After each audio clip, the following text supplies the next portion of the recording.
Baik, Assalamualaikum warahmatullahi wabarakatuh. Salam, selamat siang. Perkenalkan, nama saya Kulfiana Siko dari Universitas Pancasakti Makassar, Fakultas Keguruan dan Ilmu Pendidikan, Prodi Matematika.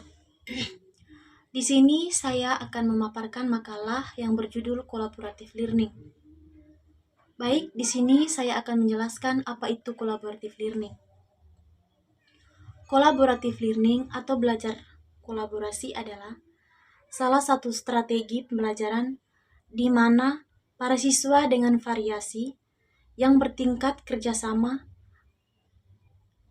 dalam kelompok kecil ke arah satu tujuan. Dalam kelompok ini, para siswa saling membantu antara satu dengan yang lain. Jadi, situasi belajar kolaboratif atau username bergantung yang positif untuk mencapai kesuksesan. Belajar kolaboratif menuntut adanya modifikasi tujuan pembelajaran dari yang semula sekedar penyampaian informasi menjadi konstruksi pengetahuan oleh individu melalui belajar kelompok. Dalam belajar kolaboratif, tidak ada perbedaan tugas untuk masing-masing individu, melainkan tugas itu milik bersama dan diselesaikan secara bersama tanpa membedakan percakapan belajar siswa. Dari uraian di atas, kita bisa mengetahui hal yang ditekankan dalam belajar kolaboratif, yaitu bagaimana cara siswa dalam aktivitas belajar kelompok, terjadinya adanya kerjasama, interaksi, dan pertukaran informasi. Strategi pembelajaran kolaboratif didukung oleh adanya 3 teori, yaitu teori kognitif, teori konstruksivisme, dan teori motivasi. Baik, kita masuk ke teori yang pertama, yaitu kognitif.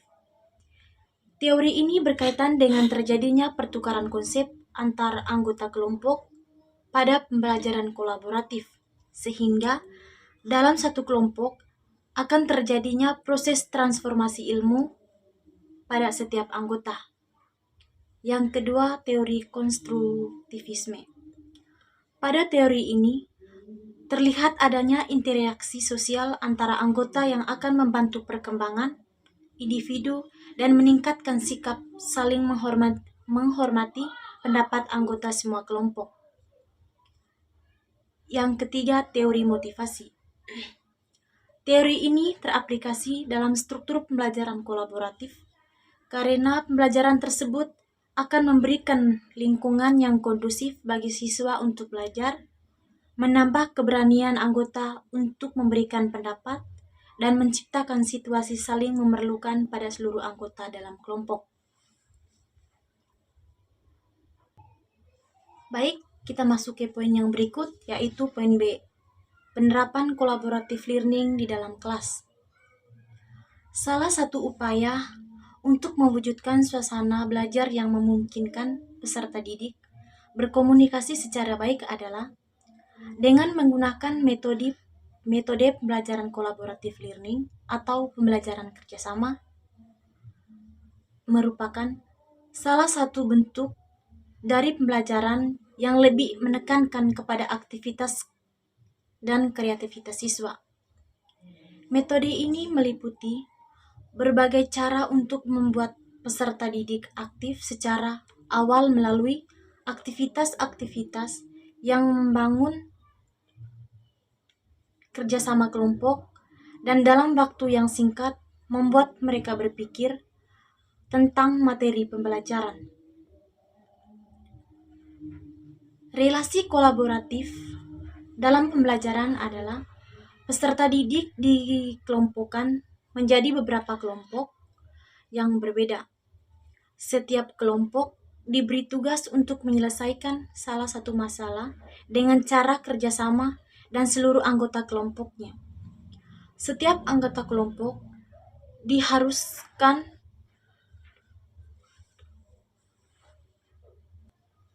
aktif dalam menyelesaikan masalah tersebut. Ada 5 elemen dasar yang dibutuhkan agar kerjasama dalam proses pembelajaran dapat sukses, yaitu saling tergantungan positif. Siswa harus percaya bahwa mereka adalah proses belajar bersama dan mereka peduli pada belajar siswa yang lain.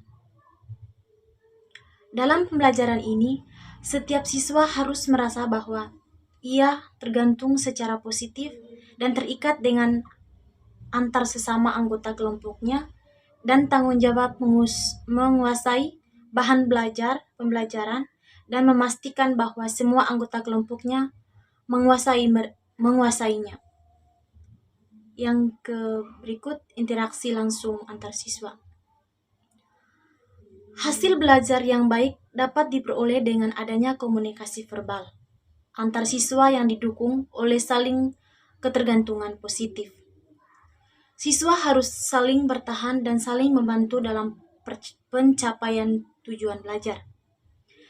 Siswa juga harus menjelaskan, berargumen, elaborasi, dan tingkat terhadap apa yang mereka pelajari sekarang untuk meningkati apa yang mereka pelajari sebelumnya. Yang berikut, pertanggungjawaban individu. Setiap kelompok harus realis bahwa mereka harus belajar agar dalam satu kelompok dapat menyumbang, mendukung, dan membantu satu antara lain. Setiap siswa dituntut harus menguasai materi yang dijadikan pokok bahasan. Dengan demikian, setiap anggota kelompok bertanggung jawab untuk mempelajari pokok pembahasan dan bertanggung jawab terhadap hasil belajar kelompok. Yang berikut, keterampilan kolaborasi.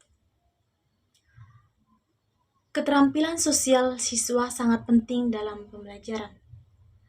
Siswa dituntut mempunyai keterampilan berkolaborasi sehingga dalam kelompok tercipta interaksi yang dinamis untuk saling belajar dalam pembelajaran sebagai bagian dari proses belajar kolaboratif. Siswa harus belajar dan diajar kepemimpinan, komunikasi, kepercayaan, membangun dan keterampilan dan memecahkan konflik. Yang berikut, keefektifan kelompok. Kelompok harus mampu menilai kebaikan apa yang mereka kerjakan secara bersama, bagaimana mereka dapat melakukan secara lebih baik. Siswa memproses keefektifan kelompok, belajarnya dengan cara menjelaskan tindakan mana yang dapat menyumbang belajar dan mana yang serta membuat keputusan-keputusan, tindakan yang dapat dilanjutkan atau yang tidak diubah.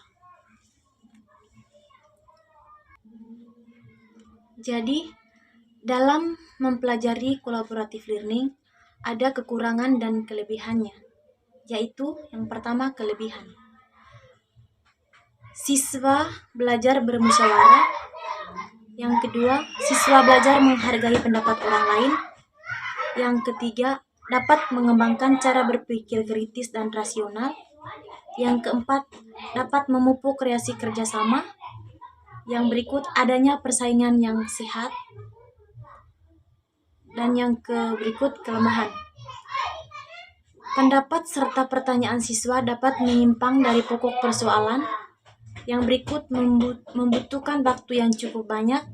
Yang berikut, adanya sifat-sifat pribadi yang ingin menonjolkan diri atau sebaliknya yang lemah merasa rendah dan selalu tergantung pada orang lain. Yang berikut, kebulatan dan kesimpulan bahan kadang suka dicapai. Baik, mungkin itu saja pemaparan materi saya.